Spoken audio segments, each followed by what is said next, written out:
हे बघा, lotus, tiger, lion, मला ते काही जनावरांची नावं माहीत नाहीत, परंतु शिवसेना उद्धव ठाकरे गटामध्ये विभाजन झालेलं आहे अशा बातम्या येत आहेत. असं खंडन कोणी केलेलं नाही. आणि शिवसेना उद्धव ठाकरे गटाच्या 9 पैकी 6 खासदारांनी लोकसभेचे अध्यक्ष ओम बिर्ला यांना पत्र दिलेलं आहे की आम्हाला एका वेगळ्या पक्षात विलीन व्हायचं आहे. म्हणजे फूट झालेली पडलेली आहे. DMKला संपवलं, तृणमूल काँग्रेसला पराभूत करून त्यांचे 20 खासदार फोडले. त्यात 2 गोष्टी आहेत. एक तर नरेंद्र मोदींना डिलिमिटेशन, लोकसभेची संख्या वाढवून त्यामध्ये संख्येमध्ये तुलनात्मक जो बदल करून उत्तर भारतीय राज्यांचं वर्चस्व निर्माण करायचं आहे. त्याकरता 2/3 बहुमत पाहिजे. आणि महिला आरक्षणाचं खोटं नाव सांगून ते देशाचे संविधान मूलभूत पद्धतीने बदलू इच्छितात.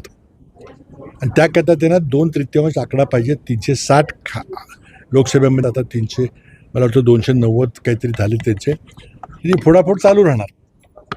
त्याचबरोबर जे काठ्यावरचं बहुमत होतं, नितीश कुमारची पार्टी आणि चंद्रबाबू नायडू यांच्या 2 डोक्यावर सरकारचा, त्याचा धोका कमी झाला. कारण आता आणखीन एक पार्टी मिळाली. आता कोणी तुम्हाला ब्लॅकमेल करू शकणार नाही. त्यामुळे त्यांनी ते केलेलं आहे. परंतु लोकशाहीला हा प्रचंड मोठा धोका आहे.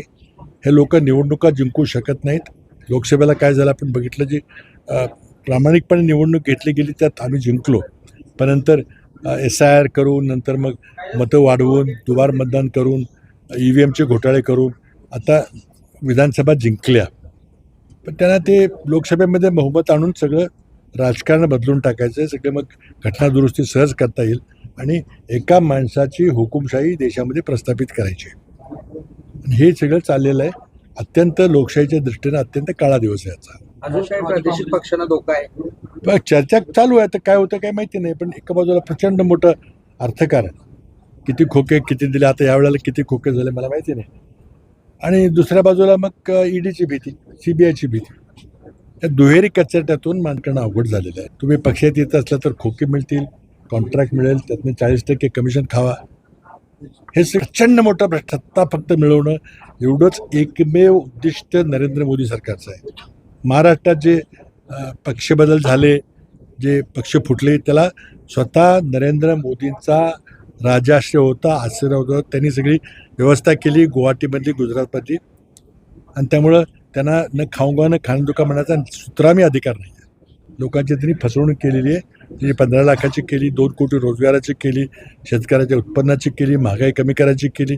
तशी ही पण फसवणूक आहे. बाबा